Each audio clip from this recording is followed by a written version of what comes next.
Assalamualaikum warahmatullahi wabarakatuh. Perkenalkan, nama saya Ibnu Ridho Mutakim, NPM 1921020101 dari jurusan Hukum Tata Negara Fakultas Syariah. Di sini saya akan menjelaskan sedikit tentang substansi hukum Islam. Yang pertama ada makna hakikat sesuatu menurut filsafat. Definisi hakiki atau esensial adalah pernyataan hakikat sesuatu, yaitu sesuatu pengertian yang abstrak, hanya mengandung unsur-unsur pokok yang diperlukan untuk memahami suatu golongan tertentu dan untuk membedakannya dari golongan-golongan lain, sehingga sifat-sifat golongan tersebut tidak termasuk dalam hakikat sesuatu itu. Definisi itu tersusun dari jenis yang terdekat dan perbedaan spesifik.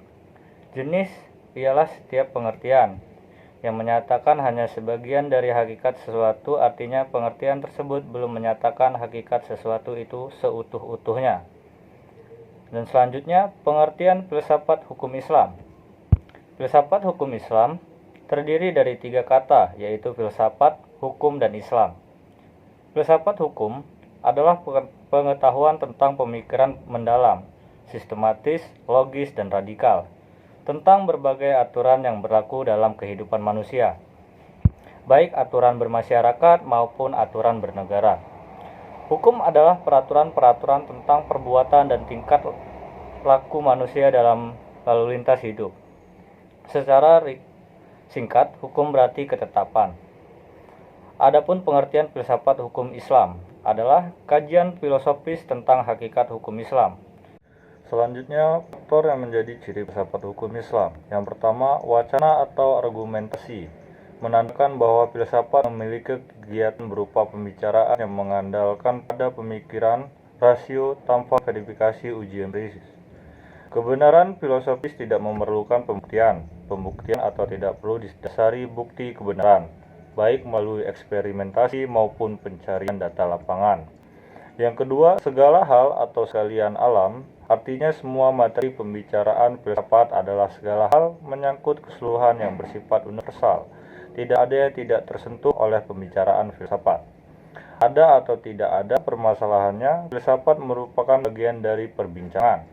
Hal itu yang membedakan antara filsafat dan ilmu pengetahuan yang membicarakan lingkup tertentu. Yang ketiga, sistematis.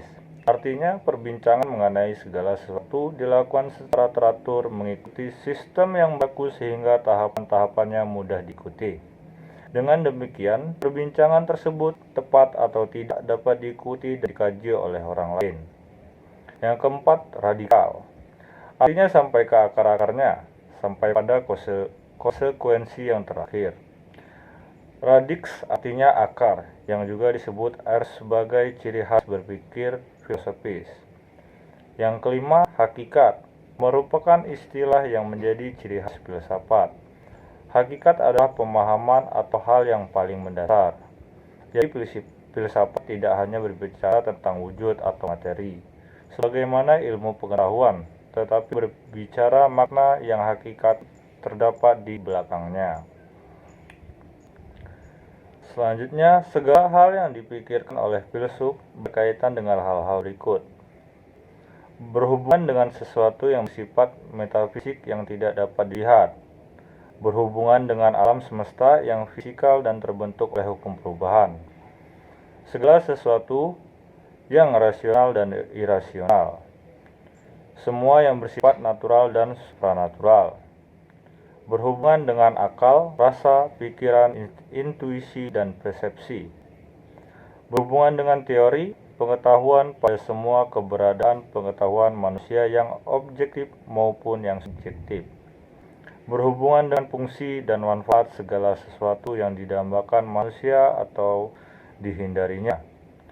Berhubungan dengan kebenaran spekulatif yang bersifat rasional tanpa batas sehingga berlaku pemahaman dialektis terhadap berbagai penemuan hasil pemikiran manusia. Tesis yang menghasilkan ateistis dan terciptanya sintesis. Baik, itu saja yang dapat saya sampaikan.